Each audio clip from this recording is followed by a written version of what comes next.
Welcome back to the Bizz Buzz. We are your hosts, Alondra and Brian. welcome back to the Bizz Buzz. We are your hosts, Alondra and Brian. So, how are you doing today? doing Alondra? good. Thanks. How are you doing? I'm doing pretty good. It's a new year and it's already February. I know time flies so fast. Exactly. And Valentine's is right around the corner. I know. Waiting for them chocolates. No, I have no one, but either way. Dang. So today's episode is, it's one full of controversy and, scenarios of what would you do. Our episode podcast is called The Bizz Buzz, so it's all about business. And if you've been here before, you know that life brings lots of uncertainties and, especially in the workforce. Yeah, that's true.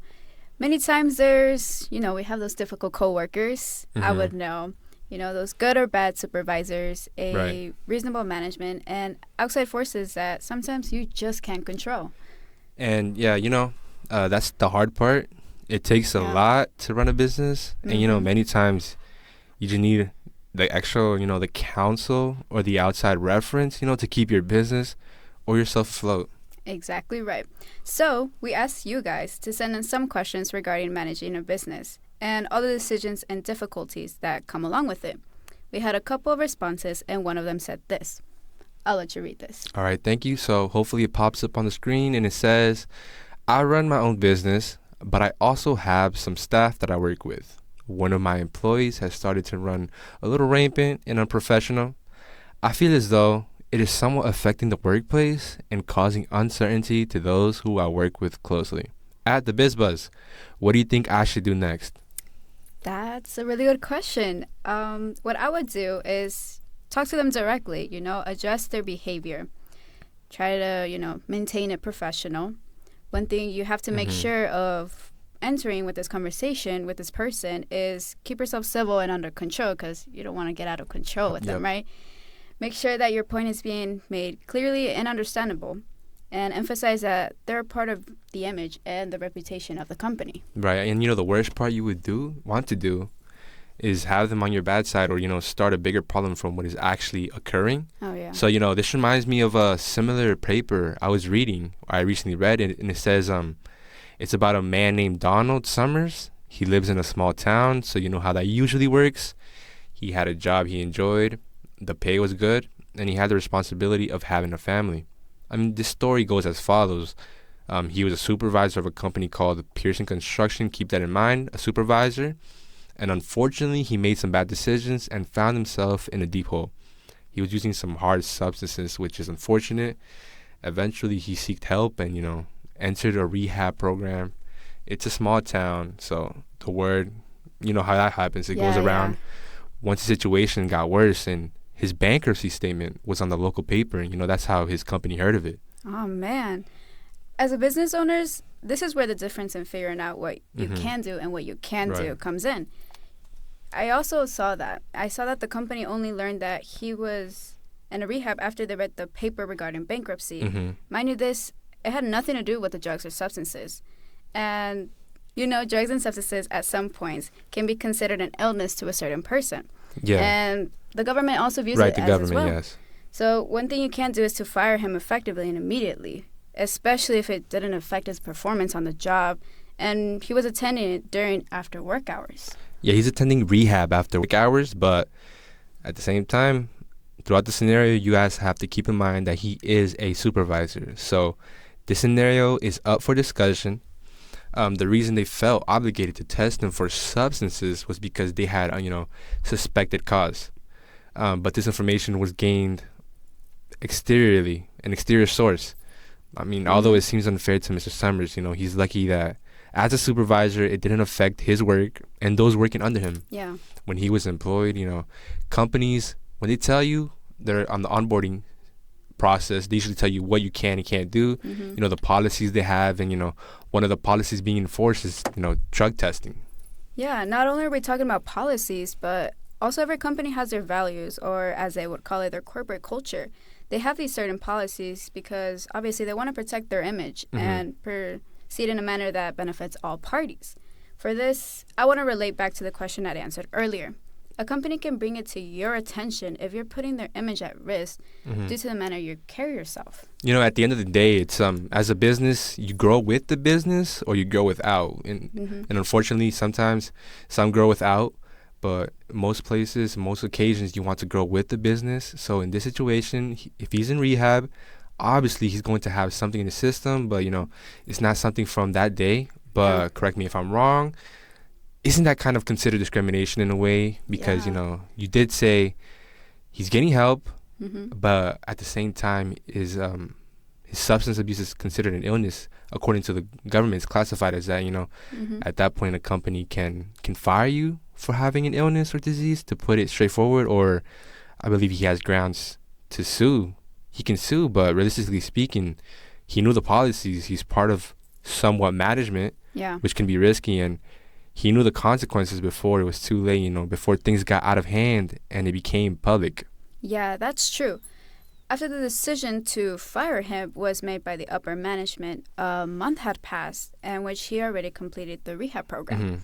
His diagnosis was guarded, which basically means that his recovery is not 100% cleared.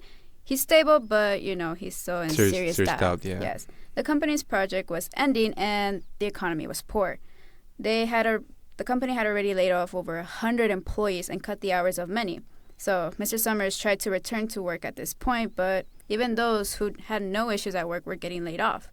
Obviously, Mr. Summers felt lied to when they denied his readmission. Other supervisors were also laid off. I don't think he has any grounds for a lawsuit because of his initial motive. The company can't even retain those they already had. And, you know, it's kind of illogical because, like, if you can't retain those you already have, you can't really bring anyone on board, you know? Yeah. And it's very true, you know, relating back to the grounds of termination. If we get political, the ADA exists, you know, which stands for American with Disability Act, So it's an act designated to protect individuals with disabilities when it comes to employment, transportation, public accommodations, and, you know, local government and state services, and the list goes on and on. And, you know, in this occasion, we're referring to employment. He is protected by this act, but due to the economic state of the company, even the supervisors who followed, you know, the company's policies, they're being laid off and lost their jobs. And they're losing their jobs, Yeah, right.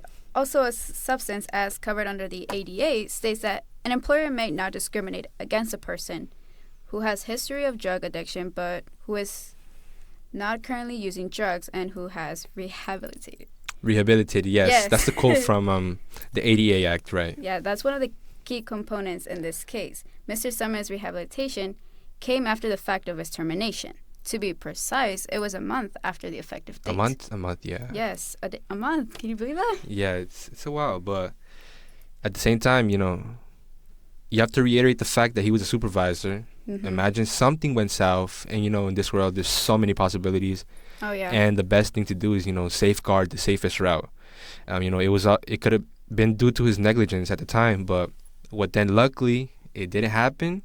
But then again, what if those he supervised were negatively impacted? You know, it could have caused something fatal, an injury, or many more possibilities. You know, as a supervisor, you have a sense of responsibility, and you cannot put others at risk, because at that point, he becomes a liability for the company, and the company technically does not want a liability, especially if people could have grounds for countersuing, you know, suing for a death of a family member, which wouldn't have happened in the first place if measures were taken the right way, and if, you know, protocol was followed and policies that are already put in place were respected.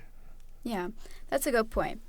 Now that you mentioned specifics of substance abuse under the ADA, it also says that it's not a violation of the ADA for an employer to give tests for the illegal use of drugs, in which case Mr. Summers tested positive, leading to his departure. Oh, his departure, right. And, you know, after all, I don't know about you, Alondra, but I believe that Mr. Summers is not able to sue because, you know, he was guilty of substance abuse. He could definitely be considered for rehire after rehab, which in this case already happened the month after. Yeah. But the thing is, the company was in an economic decline, so, you know, that wouldn't have been possible. What do you say? Well, I agree. Mr. Summers wasn't the only one losing his job, you know? Definitely. There was other people, and they didn't even abuse any substances or had any troubles in the company. I guess it's understandable that Mr. Summer feels lied to and is upset, but with the economics problem that the company had, what could they do? Yeah, and that's my reasoning as well. What can they possibly do in that situation if you're guilty of violating certain protocols? You're Yeah. guilty of not respecting the was it corporate culture you said? The corporate culture, Corporate yes. culture. So if you're not respecting that, you kind of are taking their image, and you Yeah, could we risk go a lot back of to that. you're risking anything just because you don't, basically put it simple, you don't care. Yeah. But that's my reasoning as well. Although Mr. Summers has no reason to feel lied to, because if we read it again, his reemployment was never promised. Yeah, it never was.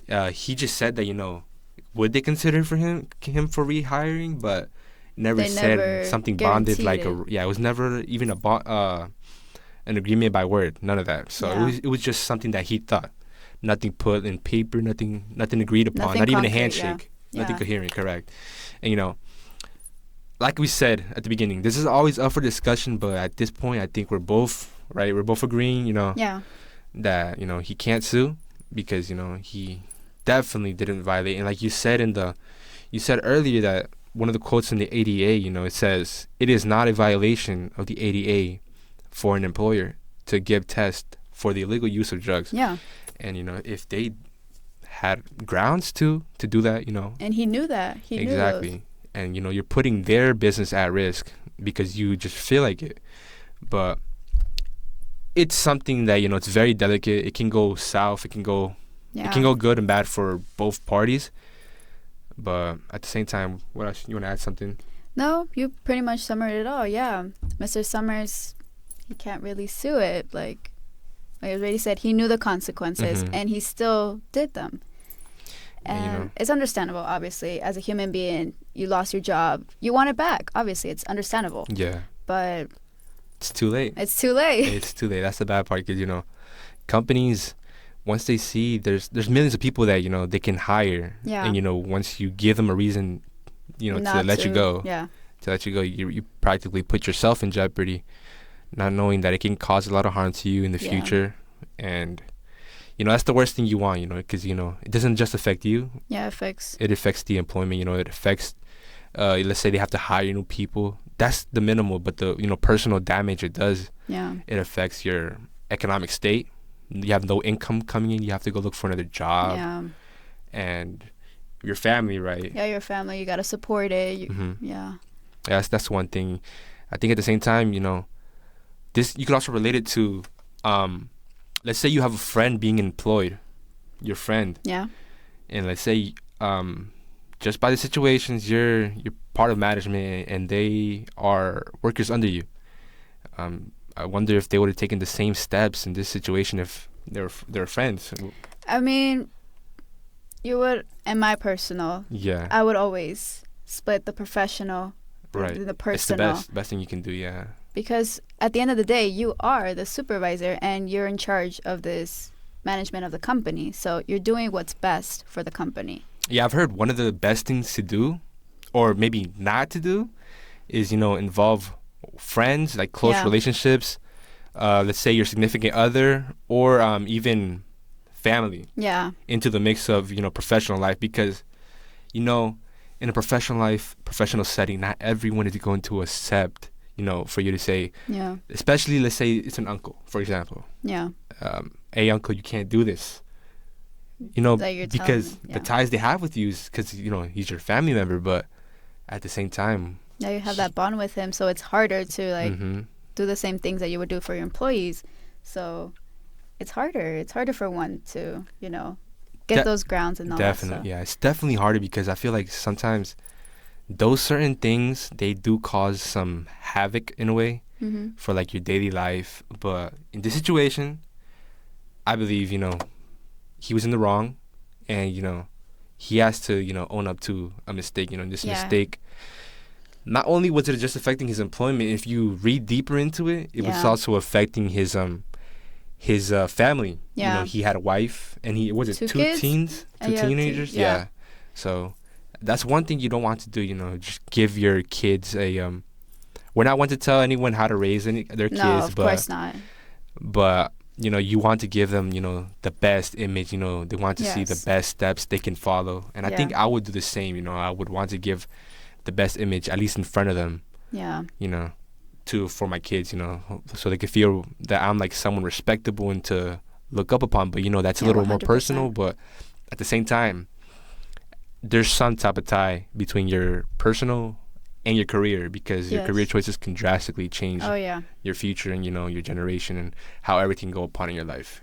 Yeah, 100%. Yeah, I think everything's going well. Going well in the sense that, these laws are protecting certain people that fall within that category, the act, Yeah. the ADA. And obviously there's always more room for improvement, more benefits. I Yeah. think so too, right? Yeah, 100% have that, The idea of giving them, a better chance. yeah, better chance for them. Yeah, you can look on campus. There's a lot of kids. Yeah, there is. There's a lot of kids, and we've seen it that the campus has taken upon them that they welcome them with greetings, and Yeah, they're happy. I see them walking they're around. part they're, of- they're part of us. Yeah. Making them feel like they're Excluded. normal, Yeah. included. Yeah. Yeah. And that's one thing you don't want for a person. A person, I understand, wouldn't want to be felt left out. Yeah, left out. You want to feel included. Yeah. Exactly, and it's for the better. It's positive. It's was it social structure? Yeah. It's no prejudice going on, and You start judging these people. Exactly. Yeah. No. I think the prejudice. If you don't get to know someone, you don't really know who they are. That's the Exactly. basis of everything. If you don't know who they are, you don't know them at all. Exactly. You got to get to know them. Yeah. So that was our episode, guys. That was our Yeah. episode on the Bizz Buzz. So we would also like your input on this. Like we said, it's up for discussion. If you were Mr. Summers, would you sue, or would you side with the company? It's always something. Things change. Yeah. Yes. Let us know your answers by tagging us at the BizzBuzz. Well, we'll be back soon with another episode, so stay tuned. In the meantime, turn on your post notifications so that you're up to date with Yeah. our podcast and community posts. Yeah. So we'll have some 1 or 2 episodes coming back. So Yeah, so stay tuned, guys. stay tuned. Yes. Hopefully they're fun like this one. It was pretty fun. It was fun, So indeed. yeah. So we'll see you guys in the next time. On the Bizz Buzz with Alondra and Brian. Stay safe, y'all.